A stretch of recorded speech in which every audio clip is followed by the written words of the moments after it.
Chers amis, bonjour, bienvenue dans ce Good Morning Market du 16 octobre. J'espère que vous allez bien, pas trop stressé. Dites-vous que si vous stressez, c'est qu'il y a quelque chose qui cloche quelque part. À vous de le trouver dans votre méthode. Il ne faut pas stresser en bourse, il ne faut pas stresser en trading ou en investissement.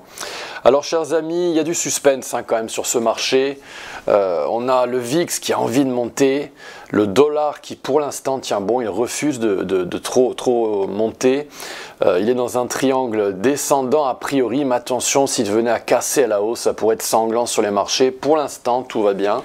On a des indices qui étaient à un moment donné bloqués par leur golden zone opposée, leur résistance en H4. Alors dans X-Station, on a méché la golden zone opposée, on l'a percé temporairement. C'est aussi le cas dans le S&P 500, dans l'indice cash.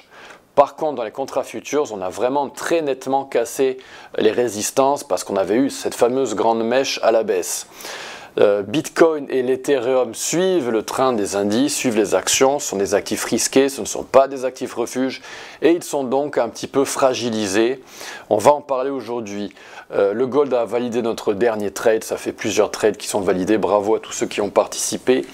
LVMH s'est réveillé hier, plus 12%, le luxe confirme donc son réveil, mais attention, il va falloir casser des résistances importantes pour rebasculer officiellement en tendance haussière. Aujourd'hui, chers amis, on va analyser le gold, le S&P 500, Bitcoin et l'Ether. Vous restez avec moi. Merci de liker cette vidéo, merci de la partager avec des amis. Et très important, visionnez mes vidéos éducatives concernant les mouvements mesurés haussiers ou baissiers, car sinon, vous risquez de ne pas comprendre tous les concepts que je vais présenter dans cette vidéo. Alors, le dollar index, l'indice du dollar, refuse de monter. C'est le grand risque du marché. Trump a résolu 8 conflits en 8 mois, mais il reste la Russie. Est-ce qu'il ne pourrait pas avoir une tension vis-à-vis de la Russie, notamment vis-à-vis de l'utilisation de Tomahawks via l'OTAN? Et c'est ça peut-être qui pourrait relancer le dollar à la hausse. Alors, est-ce qu'on peut le savoir tout ça? Pas du tout, c'est impossible de le savoir. Par contre, ce qu'on peut faire, c'est analyser les maths et c'est ce que nous on fait dans le Good Morning Market. Alors, je vais basculer dans X-Station et je vais me mettre en plein écran. Côté calendrier du jour, chers amis, on a surtout des banquiers centraux qui vont parler. Ça va rythmer un petit peu la journée. On va analyser aujourd'hui le gold. Alors, je me mets en plein écran. On a visionné ce graphique hier. Donc, on a ça y est notre setup. Donc, celui-ci a fonctionné. Je vais retirer cette petite pattern noire qui a été déformée, je ne sais pas pourquoi. Donc on avait eu ce premier setup qui a parfaitement fonctionné, on avait atteint les cibles. Ce deuxième setup a parfaitement fonctionné également, on avait atteint le haut de la boîte verte. Et dernièrement, je vous avais mentionné qu'on avait touché le retracement des 38% pour un mouvement mesuré haussier qui a parfaitement été tradé. Donc les algos ont acheté à 4090 $. Et ont vendu à 4235 $. C'est pour ça qu'on a eu cette très jolie réaction à la baisse sur le gold en H4 avec cette bougie rouge. Donc ça y est, c'est officiel, ce trade est terminé, ça a été un succès. Très joli trade encore une fois dans le gold. Qu'est-ce qu'on fait maintenant? Eh bien, ce mouvement mesuré haussier a été tradé avec succès, le premier. Donc on peut s'attendre raisonnablement à un deuxième mouvement mesuré haussier. Et on a également ce support de Fibonacci compris entre 4172 et 4130. C'est ici qu'on aura la prochaine opportunité de long, le gold en H4, notamment au contact avec le haut de ce canal haussier. Super intéressant donc. En H1, on a donc eu, je vous refais la même chose, le même raisonnement mais en H1, on a eu le mouvement mesuré haussier à 4089 qui a été tradé avec succès avec des profits 4235 et donc on a atteint cette boîte verte confluente entre des prises de profit d'algo et c'est pour ça qu'on retrace à la baisse. Alors du côté du S&P 500,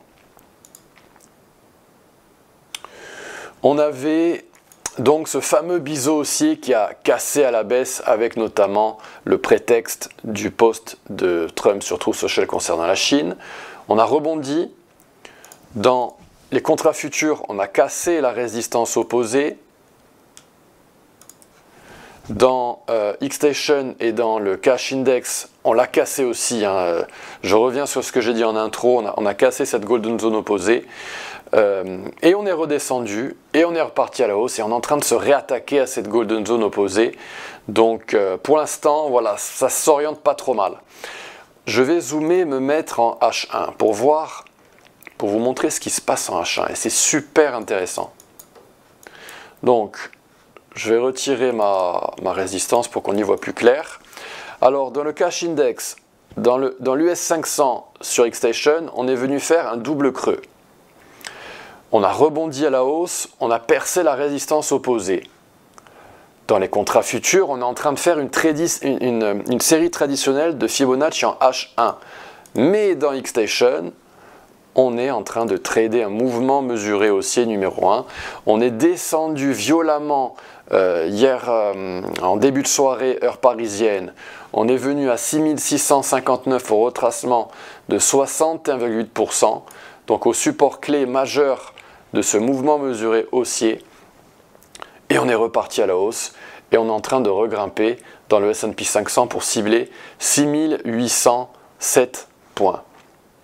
Pour accéder à cette cible, il va falloir casser la résistance opposée qu'on est en train d'essayer de percer à 6725 à peu près pour aller chercher la résistance horizontale, le précédent plus historique dans le S&P 500. On a exactement le même procédé dans le Nasdaq et dans les cryptos. On va s'amuser avec Bitcoin maintenant. Alors Bitcoin, il faut que je me mette sur cet onglet. Alors regardez ça, Bitcoin en hebdomadaire. On est en train de travailler avec une série traditionnelle de Fibonacci. Donc ça, ce graphique, on l'a vu la semaine dernière. Je vous invite à visionner mes vidéos du passé parce que je ne vais pas non plus m'attarder trop sur ce graphique en hebdomadaire. Mais grosso modo, on a eu ce mouvement mesuré haussier qui a été tradé avec succès en période hebdomadaire avec ce support des 50% qui a été visité à 78 700 $ dans Bitcoin. On est venu taper cette cible des algos à 123 000 $ et puis on l'a rejeté violemment dernièrement. Cette bougie rouge, eh bien, c'est le moment où le S&P 500 a cassé son biseau haussier à la baisse quand Trump a posté sur Truth Social. Et on a violemment été rejeté et ça a été très très sanglant sur le marché des cryptos, notamment les altcoins. Et donc, éventuellement, le prochain setup à suivre, la prochaine opportunité dans Bitcoin sera ici, avec ce second mouvement mesuré haussier qui pourrait aller trader les 100 000 $ dans Bitcoin, voire les 94 000 $ dans Bitcoin, avant de rebasculer à la hausse et cibler les 136 000 $, voire au-dessus 138 000 $ dans Bitcoin. 136 000 $, c'est ma cible très long terme que je répète comme un perroquet hein, depuis quelques années, parce que c'est vraiment une cible algo en mensuel qui est très très long terme. Donc voilà, prochain support, en théorie, voilà, c'est là, 100 000 $ dans Bitcoin. Alors, si on zoome, eh bien on avait ce setup qui semblait vraiment magnifique, qui était magnifique dans Bitcoin en période journalier, qui a échoué, une épaule-tête-épaule inversée qui n'a pas été tradée.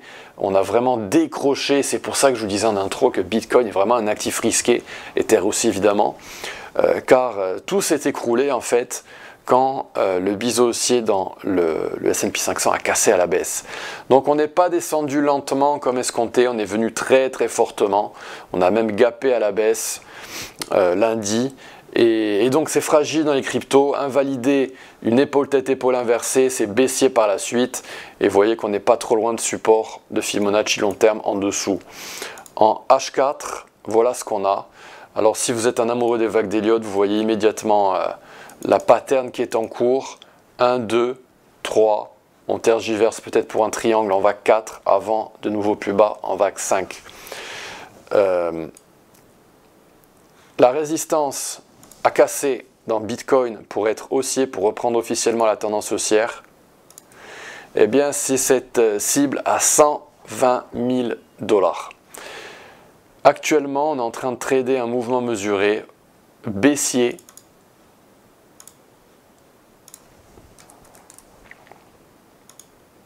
car on a méché le retracement des 38% à 116 000 $. Les algos sont en train de shorter donc Bitcoin, sont en train de se heurter à ce support horizontal qui pourrait céder à un moment donné pour aller chercher les 105 652 $ dans Bitcoin.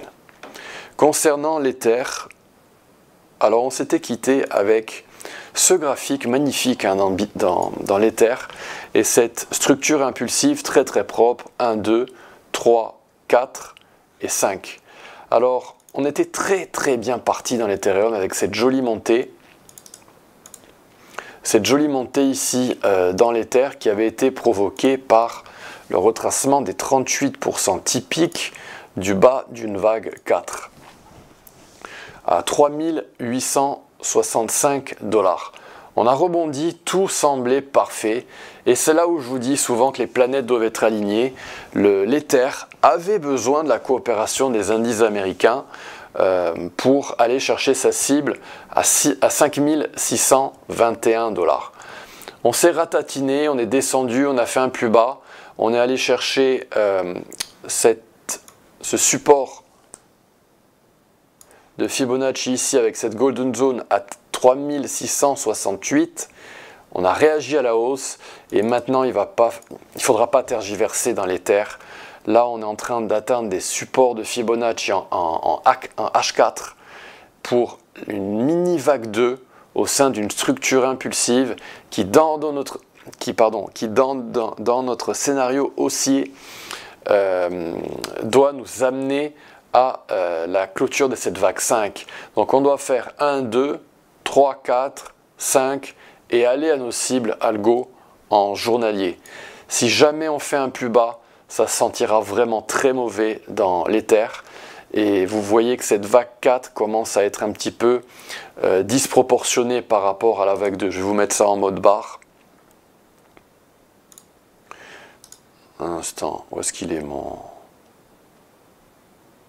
Voilà. Vous voyez que cette vague 4, elle commence à durer très très longtemps par rapport à la vague 2. Elle commence à être disproportionnée. Normalement, ce support géométrique n'aurait pas dû céder. Si jamais on le réintègre, ce sera doublement bullish. Mais pour l'instant, on est en train d'être rejeté à la baisse après avoir heurté le bas de ce canal qui sert de résistance. Il va falloir réintégrer ce canal haussier et vraiment partir à la verticale pour former la vague 3 de cette vague 5 avec les vagues d'Elliott. Suspense donc dans les actifs risqués. On suivra ça avec passion dans le Good Morning Market la semaine prochaine. Mais attention, la journée de demain pourrait être, comme la semaine dernière, volatile. Car, comme vous le savez, je vous le dis souvent, les vendredis sont assez piégeux en bourse. Voilà chers amis, c'est tout pour aujourd'hui. Donc c'est une vidéo exhaustive, technique, le gold, le S&P 500, Bitcoin, l'Ether. J'espère que cette vidéo vous a plu. Si elle vous a plu, merci de la liker et la partager avec des amis et de nous suivre sur les réseaux sociaux. Mon nom de compte sur X, sur lequel je fais souvent des points marchés, c'est Antoine XTB. Belle journée, à bientôt, au revoir.